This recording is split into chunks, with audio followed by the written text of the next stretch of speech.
तो अभी तक हमने न्यूक्लियर शेल मॉडल पढ़ा है और उसमें हमने क्या देखा कि जो आपका ओड न्यूक्लियाई हो रहा था, चाहे वो प्रोटॉन था या फिर न्यूट्रॉन था, वो ही आपके पूरे न्यूक्लियस की प्रॉपर्टीज को डिसाइड कर रहा था। ठीक है, इसके अलावा हम इनिशियली क्या लेके चले थे कि एक सिंगल पोटेंशियल है जो सारी न्यूक्लियाई पर काम कर रहा है।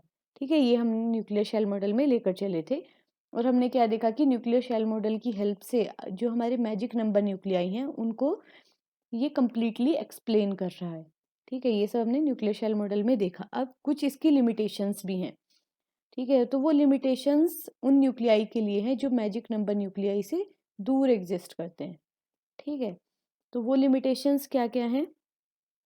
तो फर्स्ट है, it fails to predict the nuclear spin values for certain nuclei. कुछ न्यूक्लियाई के लिए ये उनका न्यूक्लियर स्पिन को करेक्टली एक्सप्लेन नहीं कर पा रहा है। ठीक है, सेकेंड है, it is unable to explain the energy of first excited state for even even nuclei. तो इवन इवन न्यूक्लियाई के लिए जो इनकी फर्स्ट एक्साइटेड स्टेट होगी उसके करस्पॉन्डिंग जो एनर्जी है, ठीक है, उसको करेक्टली नहीं बता पा रहा है न्यूक्लियर शेल मॉडल।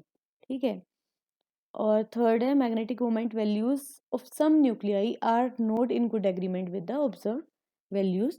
तो जो मैग्नेटिक मोमेंट वैल्यूज आपकी न्यूक्लियर शेल मॉडल से निकल रही हैं वो जो ऑब्जर्व वैल्यूज हैं उनसे डिफरेंट है। ठीक है, और फोर्थ है कि it is unable to explain quadrupole moments of many nuclei. तो ये सारी जो हैं ये इसकी कुछ लिमिटेशंस हैं।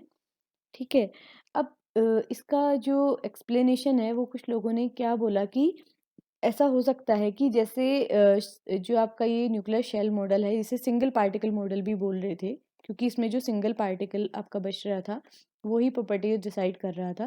तो ये बोल रहे हैं कि instead of this single particle हो सकता है कि एक लार्ज नंबर ऑफ न्यूक्लियॉन्स जो हैं या फिर जो आपका पूरा का पूरा न्यूक्लियाई है वो ही इसकी प्रॉपर्टीज में पार्टिसिपेट कर रहा है। ठीक है, तो ये ऐसा लोगों ने प्रिडिक्ट किया।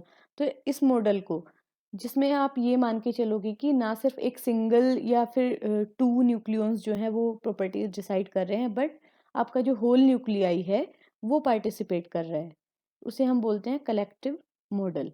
ठीक है, तो यहाँ पर क्या मानते हैं कि जो आपका मोशन है कंप्लीट न्यूक्लियस का उसको हम कलेक्टिवली उसको लेकर चलते हैं और इस तरह से जो आपकी प्रॉपर्टीज आएंगी कलेक्टिवली लेकर वही फाइनली आपके न्यूक्लियस की प्रॉपर्टीज को डिस्क्राइब करेगा। ठीक है, ये हम कलेक्टिव मॉडल में लेकर चलते हैं। तो ये क्या कहता है कि away from magic number nuclei.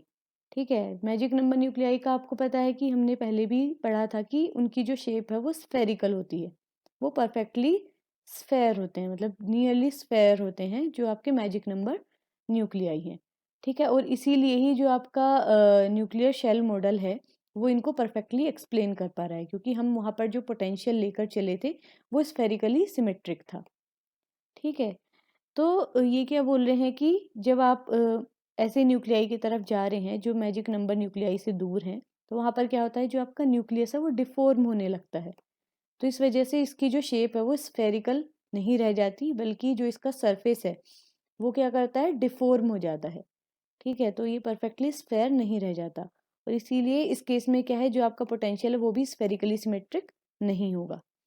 ठीक है, तो ऐसा उन न्यूक्लियाई के लिए जो मैजिक नंबर न्यूक्लियाई से दूर हैं। और फिर ऐसे न्यूक्लियाई को जो आपका न्यूक्लियर शेल मॉडल है जो कि बेस्ड था on what, spherically symmetric potential, तो इसीलिए ये जो शेल मॉडल है वो इनको एक्सप्लेन नहीं कर पाएगा। इसीलिए हमें जो कलेक्टिव मॉडल है उसकी ज़रूरत पड़ी। तो यहाँ पर क्या बोल रहे हैं कि जो आपका न्यूक्लियस का जो सरफेस है वो उसमें दो टाइप के मोशन हो सकते हैं, या तो वाइब्रेट कर सकता है या फिर वो रोटेट कर सकता है या फिर दोनों एक साथ हो सकते हैं। ठीक है, तो इस वजह से जो आपका स्फेयर है होगा वो डिफॉर्म हो जाएगा। तो इस वजह से जो आपकी टोटल एनर्जी आएगी न्यूक्लियस की वो क्या आएगी, that it is equals to E rotational plus E vibrational plus E nucleonic. ठीक है, तो अब ये जो रोटेशनल और वाइब्रेशनल एनर्जी हैं ये दोनों टर्म आपके क्यों किस वजह से आए हैं, क्योंकि आप जो लेकर चले हैं वो कलेक्टिव मोशन लेकर चले हैं अपने न्यूक्लियस का।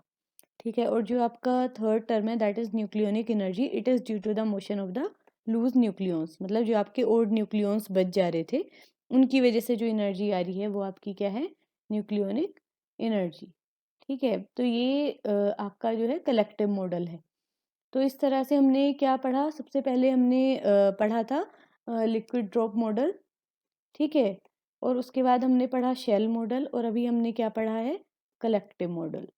ठीक है? तो ये 3 मॉडल हमने यहाँ पर पढ़े हैं न्यूक्लियॉन्स के लिए, न्यूक्लियाई के लिए।